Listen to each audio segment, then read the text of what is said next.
Cuando tenía 12 años, aprendí que ser la hermana mayor no solo era un título, sino una responsabilidad que podía tragarse tu infancia entera. Mi mamá tenía 3 trabajos y un corazón cansado. Mi papá, bueno, él se fue cuando yo tenía 9. Un día dijo que iba a comprar cigarrillos y no volvió nunca más. Así, sin carta, sin despedida, sin excusas. Solo el silencio y la falta. Recuerdo que esa noche mi mamá lloró en la cocina sin saber que yo la veía desde el pasillo. Y al día siguiente, me tocó a mí preparar el desayuno para mis hermanos. Éramos 4. Yo, la mayor. Luego venían Marcos, que tenía 8, Sofía, de 5, y el más chiquito, Nico, que apenas gateaba cuando todo esto empezó. Mi mamá se desvivía por mantenernos, pero apenas tenía tiempo para dormir, y yo me convertí en sus manos, sus ojos, su voz en la casa. Dejé de jugar con muñecas y empecé a calentar biberones. Dejé de hacer tareas escolares para ayudar a mis hermanos con las suyas. Me volví mamá sin haber menstruado aún. Al principio lo tomaba como algo normal. Nadie me dijo que era injusto. Nadie me explicó que lo que estaba haciendo no era lo que debía hacer una niña. En mi cabeza, yo estaba ayudando a mi mamá. Estaba haciendo lo correcto. Era responsable, madura, fuerte. Así me lo decían las maestras, los vecinos, incluso mi mamá cuando se le escapaba una sonrisa entre tanta angustia. Y yo me aferraba a eso, porque necesitaba creer que tenía un propósito más grande que mi tristeza. Pero con los años, ese propósito empezó a pesar. Mientras mis compañeras salían a fiestas o se quedaban viendo películas hasta tarde, yo estaba bañando a Nico, ayudando a Sofía con su disfraz para la obra de la escuela, o corriendo al súper porque se había acabado la leche. Aprendí a cocinar, a curar raspones, a detectar fiebre con solo mirar una carita pálida. Me volví buena para eso. Demasiado buena, tal vez. Cuando cumplí 18, todos asumieron que me quedaría en casa, que estudiaría algo cerca, que seguiría cuidando a los demás. Pero yo tenía un sueño, quería ser enfermera. No por la típica historia de ayudar a los demás, sino porque después de cuidar a mis hermanos tantos años, entendí que tenía un don para cuidar, pero que también merecía que eso fuera valorado, reconocido. Quería tener una vida propia. Un trabajo. Un espacio. Algo que fuera mío. Le dije a mi mamá que quería mudarme, estudiar en otra ciudad, que necesitaba empezar mi vida. Ella solo me miró en silencio. No dijo que no, pero esa noche lloró. Mis hermanos también lo tomaron mal. Marcos se encerró en su cuarto, Sofía me dijo que era una traidora, y Nico simplemente me abrazó y me preguntó si me iba porque ya no lo quería. Ahí supe que el apego no era solo mío, que yo me había convertido en algo que no sabía cómo deshacer sin romper algo en el camino. Aún así, me fui. No fue fácil. Durante meses recibí llamadas llenas de reproches, silencios pasivo-agresivos, y comentarios como, no sé cómo haces para dormir tranquila sabiendo que tu mamá está sola con todo, o al menos podrías venir los fines de semana. No. Como si de pronto yo fuera un egoísta por querer una vida que no girara en torno a ellos. No me arrepiento de haberme ido. Pero duele. Duele que quienes más deberían entenderme, no lo hagan. Duele que todo lo que di, todo lo que sacrifiqué, se haya vuelto invisible en el momento en que decidí ponerme a mí en primer lugar. A veces me pregunto si alguna vez verán todo lo que hice por ellos. Si alguna vez entenderán que no me fui por falta de amor, sino porque me estaba olvidando de mí misma. Cuando me fui, sentí culpa todos los días. Cada vez que me despertaba en mi pequeño departamento compartido con otra estudiante, pensaba si Sofía se habría acordado de llevar suéter al colegio. Si Nico tendría quien le firmara la tarea. Si Marcos habría comido algo decente. Pensaba en mi mamá, volviendo del turno nocturno a una casa vacía de mí, con el eco de mis pasos ausentes. Me despertaba con el corazón apretado, preguntándome si estaba haciendo lo correcto, o si simplemente los había abandonado como mi padre hizo con nosotros. Esa comparación me deshacía por dentro. Lo curioso es que, mientras más pasaban los días, más empezaba a sentir algo que nunca me había permitido: alivio. Me despertaba y no tenía que hacer desayuno para 4 personas. Solo para mí. Iba a clases, caminaba por la calle sin tener que arrastrar a 3 niños detrás. Podía sentarme en el parque con un café sin estar pendiente de pañales, tareas, berrinches. Por primera vez, sentía lo que era simplemente ser yo. Y al mismo tiempo, eso me hacía sentir como una traidora. Porque ¿cómo podía disfrutar esa libertad cuando sabía que allá en casa todo seguía igual, pero sin mí? Las llamadas de mi mamá eran un campo minado emocional. A veces me preguntaba cómo me iba y se alegraba de mis avances, pero otras veces lanzaba comentarios que dolían más que un grito. Aquí todo sigue igual, cansado, pero ya me acostumbré a no tener ayuda. Nico me preguntó si lo vas a ver en su cumpleaños, pero le dije que estabas muy ocupada estudiando, o el clásico ojalá cuando tengas hijos no te dejen sola. No lo decía con rabia directa, pero el veneno estaba en las palabras suaves. En el tono. En la culpa sembrada con precisión. Mis hermanos, cada uno a su manera, reaccionaron distinto. Sofía me dejó de hablar por meses. Me bloqueó de sus redes sociales, ignoraba mis mensajes. Cuando por fin respondió uno, solo me puso, ya ni pareces de la familia. Te crees más que nosotros. Esa frase me hizo llorar como no lloraba desde niña. Porque no era cierto. Nunca me sentí más. Me sentía menos, incluso. Siempre fui la sombra que cuidaba, que resolvía, que se desvivía. Pero cuando intenté alumbrarme a mí misma, se sintió como una traición para ellos. Marcos fue el que más me sorprendió.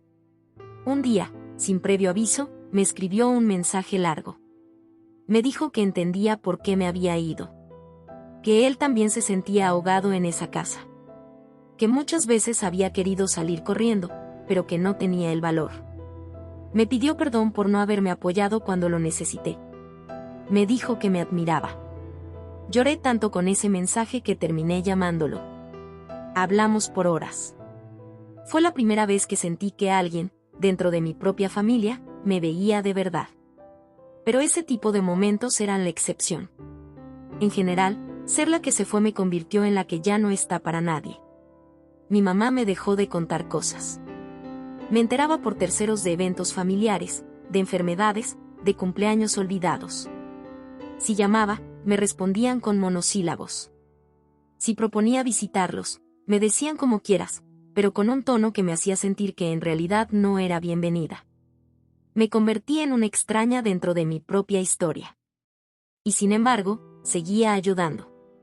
Les mandaba dinero cuando podía. Les compraba útiles a los chicos. Les hacía transferencias para emergencias. Nunca dejé de estar, al menos no completamente. Pero eso no contaba. No era suficiente. Porque no era presencial, porque no era igual que antes. Como si toda la ayuda emocional, física y hasta financiera que di durante más de 10 años se hubiera borrado con mi ausencia. Lo peor de todo es que empecé a dudar de mí misma. A preguntarme si realmente había sido egoísta. Si tenía derecho a vivir mi vida, a seguir mis sueños. ¿Acaso eso me convertía en una mala hija? ¿En una hermana desalmada?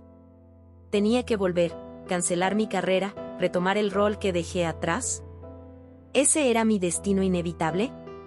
Una parte de mí sentía que ya no tenía permiso de ser feliz si no estaba cuidando a alguien. Como si el amor que di solo tuviera valor si era entregado con sacrificio. Como si yo misma no importara. Pasaron los meses y cada vez me costaba más encontrar un punto medio.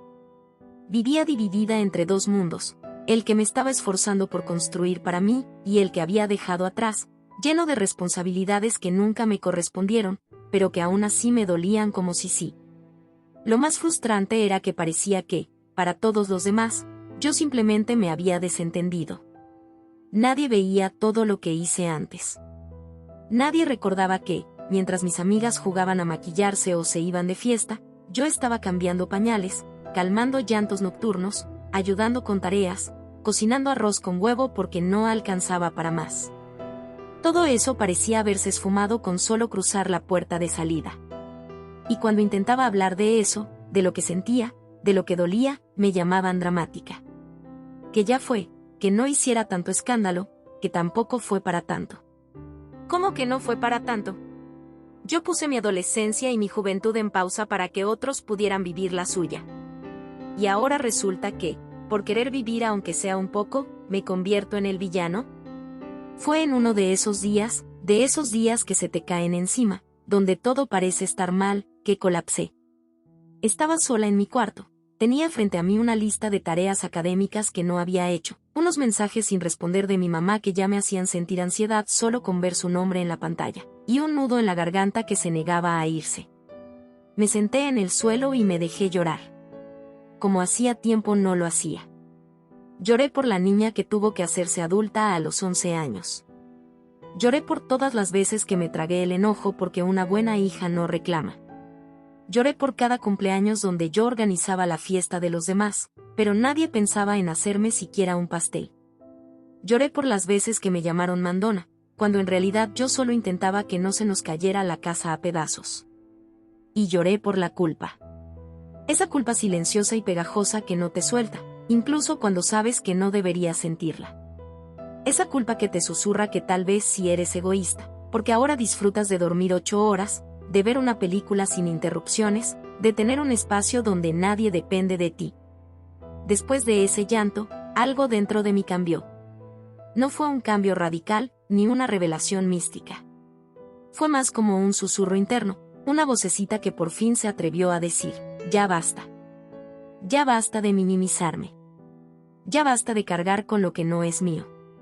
Ya basta de pedir perdón por querer algo para mí. Porque si lo pienso bien, ¿qué es lo que tanto estoy pidiendo? ¿Tiempo para mí? ¿Paz mental? ¿Una vida sin estar en estado constante de alerta emocional? ¿Eso es egoísmo? Decidí entonces hacer algo que me había dado miedo hacer durante años. Escribí una carta a mi familia. No un mensaje, no una nota rápida. Una carta de verdad, con todo lo que necesitaba decir. Me senté con calma, respiré hondo, y vacié todo.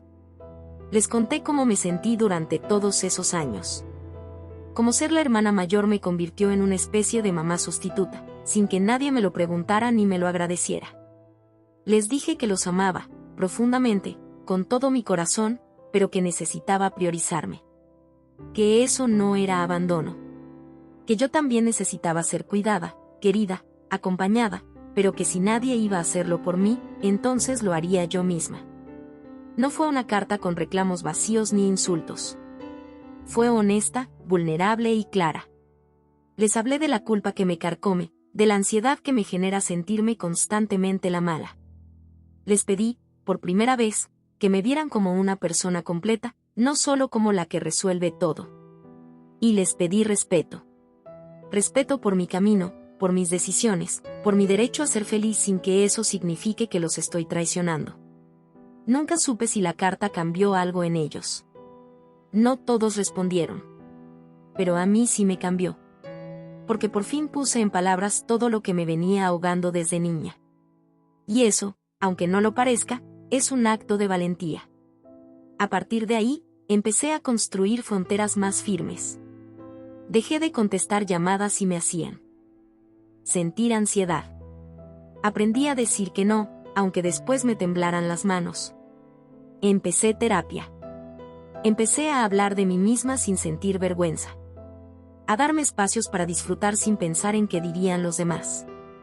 Y poco a poco, empecé a notar que el amor que me tenía a mí misma también podía sostenerme, no solo el que daba a los demás. Fue duro.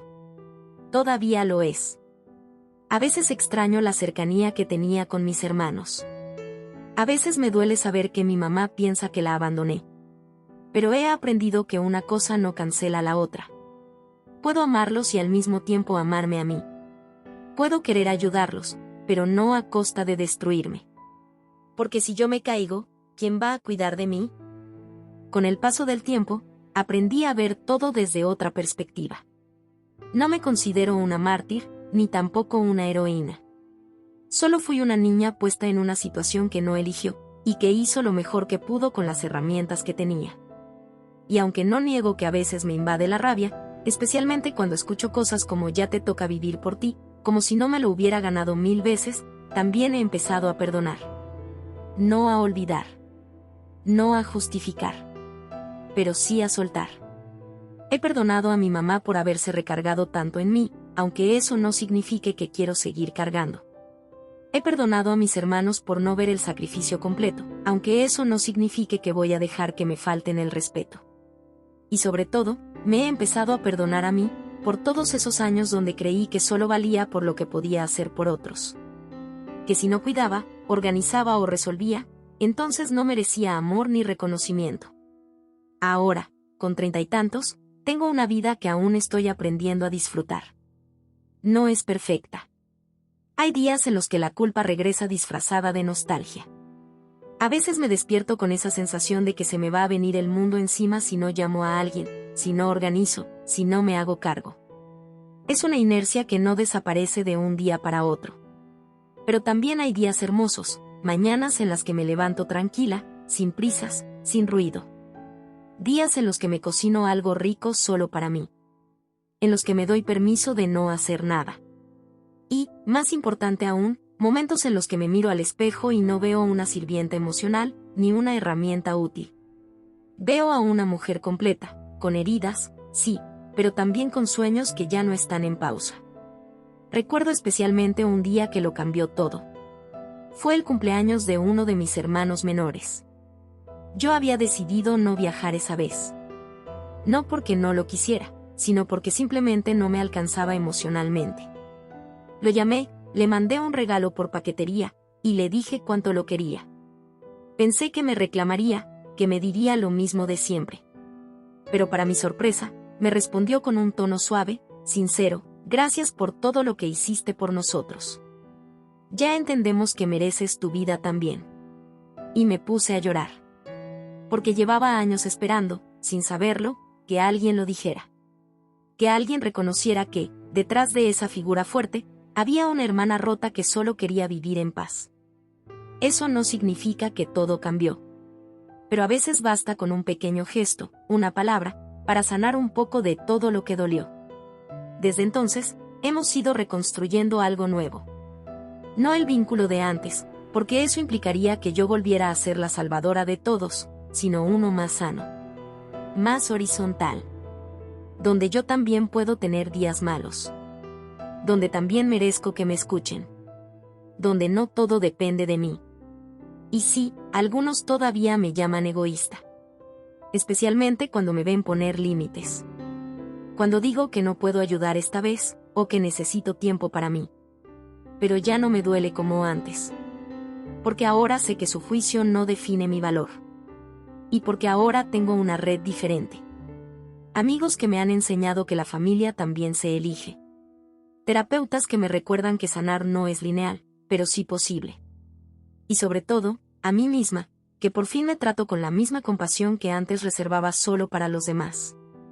Si alguien que está leyendo esto está pasando por algo parecido, solo quiero decirle esto: no estás solo ni sola. No eres egoísta por querer descansar, por querer vivir, por querer priorizarte. Fuiste fuerte mucho tiempo, pero ya no tienes que serlo todo el tiempo.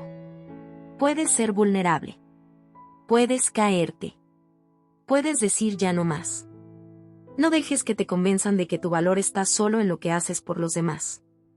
Eres valioso por existir, por respirar, por intentar. Hoy, miro hacia atrás y me duele, claro. Pero también me siento orgullosa. Porque salí adelante. Porque aprendí a quererme.